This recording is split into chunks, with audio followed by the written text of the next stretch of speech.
Untuk melindungi konsumen Indonesia, pemerintah yang saya pimpin akan selalu mewaspadai kecurangan-kecurangan, manipulasi, penipuan, upaya penimbunan, dan menahan distribusi bahan pangan.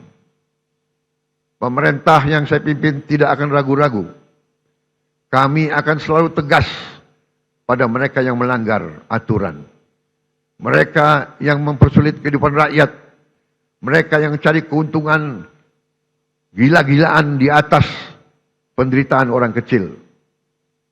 Pemerintah yang saya pimpin akan konsekuen menggunakan segala kewenangan yang diberikan kepada kami dari Undang-Undang Dasar 1945. Dan juga Undang-Undang Nomor 7 tahun 2014 tentang perdagangan, terutama pasal 107, Jungto pasal 29 ayat 1 yang berbunyi pelaku usaha yang menyimpan barang kebutuhan pokok dan atau barang penting dalam jumlah dan waktu tertentu pada saat terjadi kelangkaan barang, gejolak harga dan atau hambatan lalu lintas bisa mendapat pidana penjara paling lama 5 tahun dan atau denda paling banyak 50 miliar rupiah. Hadirin sekalian,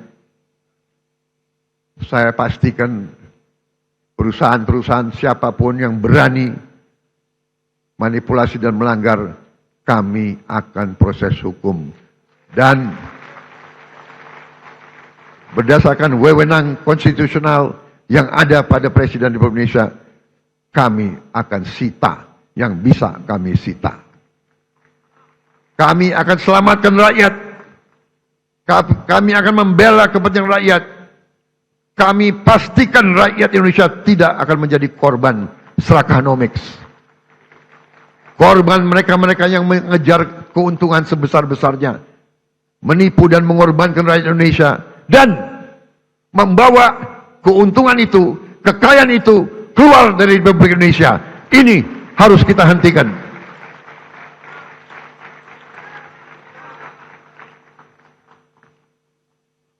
Selama saya menjabat Presiden Republik Indonesia, jangan pernah anggap yang besar dan yang kaya bisa bertindak seenaknya.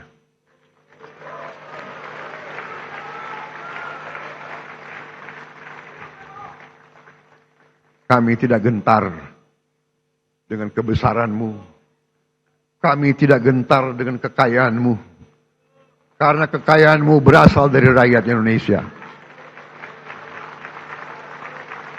Pemerintah yang saya pimpin tidak akan ragu-ragu membela kepentingan rakyat Indonesia.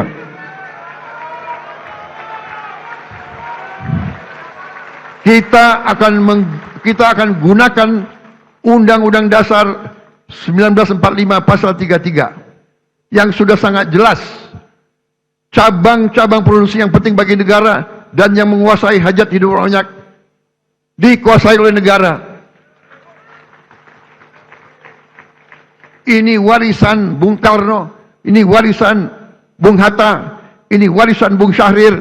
Saya yakin mereka berada di atas kebenaran. Atas dasar inilah hari ini saya umumkan,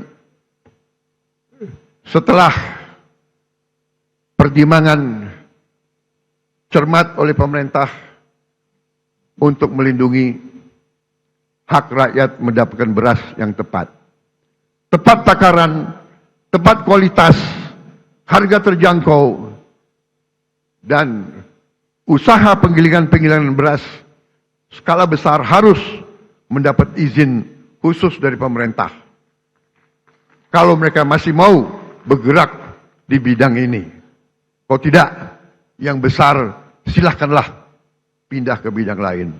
Jangan main di atas kebutuhan dasar rakyat Indonesia.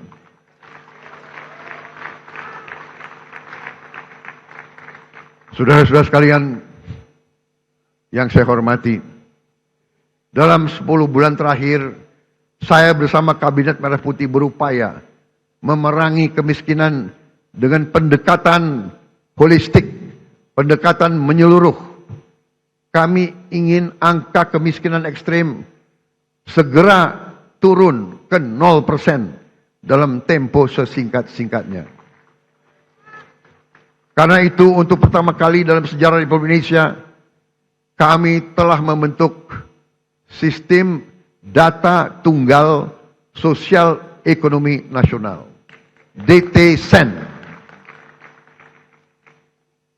DTSEN menjadi pegangan kita. Kami pastikan program-program pemerintah untuk masyarakat miskin tepat sasaran. Dengan DTSEN kami menjaring siapa yang berhak menerima manfaat. Sebelumnya kami dapat laporan bahwa masih ada orang kaya yang menikmati subsidi rakyat. Dengan sekarang kita ingin tepat sasaran. Saudara-saudara sekalian, salah satu upaya kita untuk memutus rantai kemiskinan absolut adalah kita membentuk sekolah rakyat. Kita sudah berhasil membangun dan membuka 100 sekolah rakyat. Kita harapkan tahun depan akan menjadi 200, tahun selanjutnya akan menjadi 300, dan seterusnya. Sekolah rakyat ini diperuntukkan untuk mereka yang dari desil yang terendah. Desil 1, 2. Dari mereka yang benar-benar penghasilannya sangat-sangat rendah. Mereka kita asramakan. Mereka kita berdayakan dengan kualitas pendidikan yang baik. Ini adalah untuk memutus rantai kemiskinan. Anak-anak yang miskin, kalau orang tuanya miskin, mereka tidak perlu untuk terus miskin. Ini yang kita telah upayakan dan ini sedang kita kerjakan sekarang. Bagaimana dengan sekolah-sekolah lain? Kita telah juga membentuk sekolah unggulan. Kita telah membangun dan akan membangun dan selesaikan sekolah unggulan untuk mengejar ketertinggalan kita di bidang sains dan teknologi. Kita bentuk sekolah unggul Garuda, rencananya 20, dan akan ada 80 sekolah unggul Garuda transformasi. Sekolah-sekolah yang sudah ada ikut dalam program ini. Dan kami juga akan menambah SMA Taruna Nusantara terintegrasi di seluruh pelosok negeri.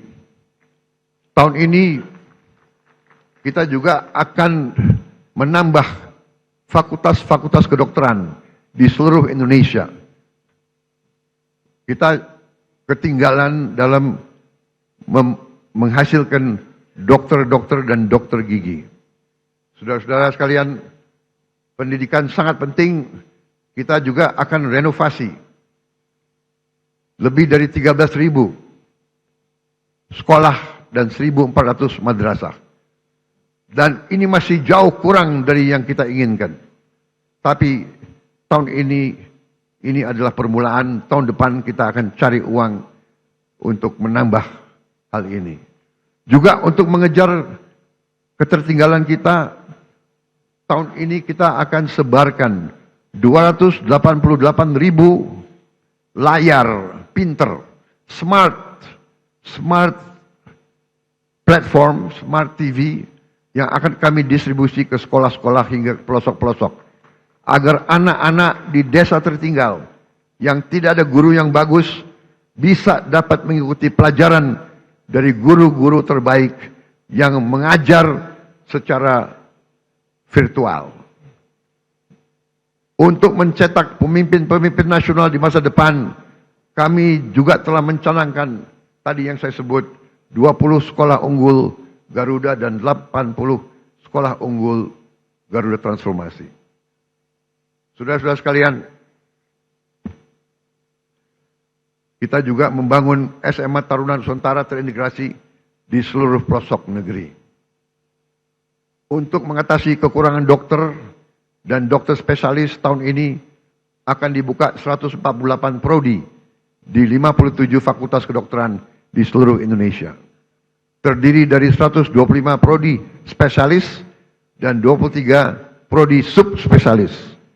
Kita juga akan tambahkan 25 prodi umum dan prodi gigi, serta meningkatkan kuota mahasiswa kedokteran yang mendapat beasiswa.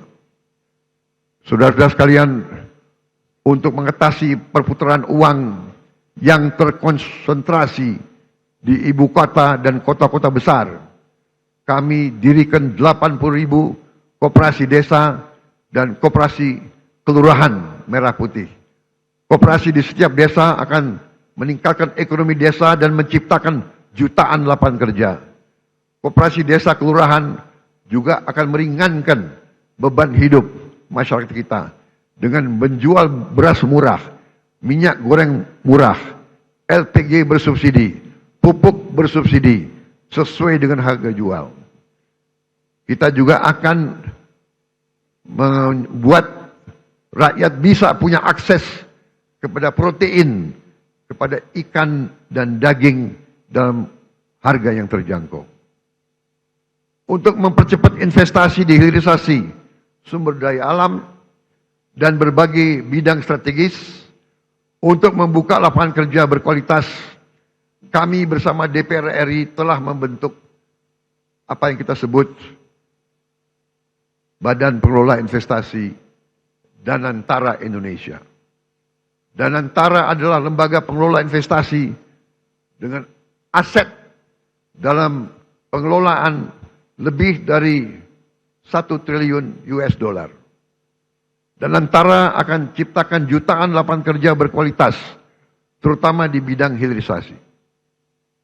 Alhamdulillah, hari ini tingkat pengangguran nasional berhasil turun ke level terendah sejak krisis 1998.